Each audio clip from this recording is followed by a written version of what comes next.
Congressman, the private central banks, as you know, are financing the Copenhagen Treaty. I have the treaty here in front of me, all 200 pages of the Framework Convention on Climate Change. It states, as Ban Ki-moon wrote last week in the New York Times, that this is global governance and that select groups of private interest are going to be able to decide who can have a factory, who can have a business. They can decide who's going to get the carbon credits. This scheme was designed by Ken Lay, as Congress has reported. The Senate committee has now approved the climate bill, as Reuters reports. If our economy under globalization and NAFTA and GATT is already sputtering, what's going to happen if we allow the very same central banks to create this new derivative system? Well, if it works, it'll work for a short while, and companies like Goldman Sachs and a few others will rip us off, and they'll, get even more wealth. But it cannot help the economy. It has to hurt the economy, and it can't possibly help the environment because they're totally off track on that. It might turn out to be one of the biggest hoaxes of all history, this whole global warming terrorism that they've been using. So we'll have to just wait and see, but it cannot be helpful. It's going to hurt everybody. What's the inside baseball word in Congress? Dianne Feinstein and Barbara Boxer say they're going to be able to pass it this year or next year, but more and more evidence on the ground shows that we're going to be able to beat the House and Senate version of the climate bill that is meant to tie into the Copenhagen UN takeover.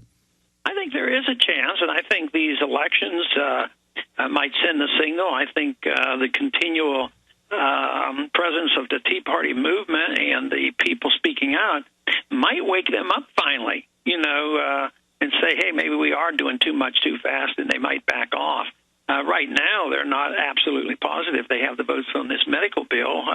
We'll know shortly whether the House will see if they have the votes. They think the House can do it faster than the Senate. They're going to try to do that on Saturday of this week.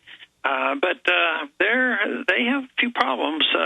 It's not automatic, and thank goodness for radio talk shows and the Internet for us to get this information out. That's what's rallying the troops. It certainly is in the mainstream media. Speaking of the Internet, we're talking to Congressman Ron Paul.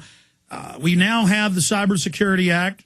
3 days ago, finally, the national security blocked copyright treaty has now leaked, and it says open taxing, open regulation of the web, ICANN being handed over to the UN, total control, guilty until proven innocent, copyright rules, shutting down websites, ISPs, and really UN control over the Internet. Where do you stand on that, Congressman?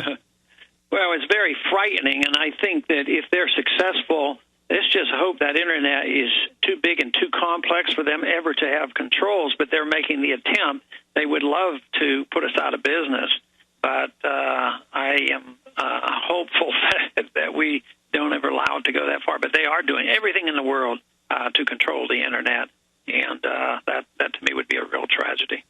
A lot of people say it could never happen. It's too big. They'd never try it. They are stating on record, the White House, the NSA, repeatedly in the last month, the White House has said we may have to shut the Internet off to save it, and during the flu pandemic or other emergency, only let you go to government sites. That's quite a trial balloon by the White House.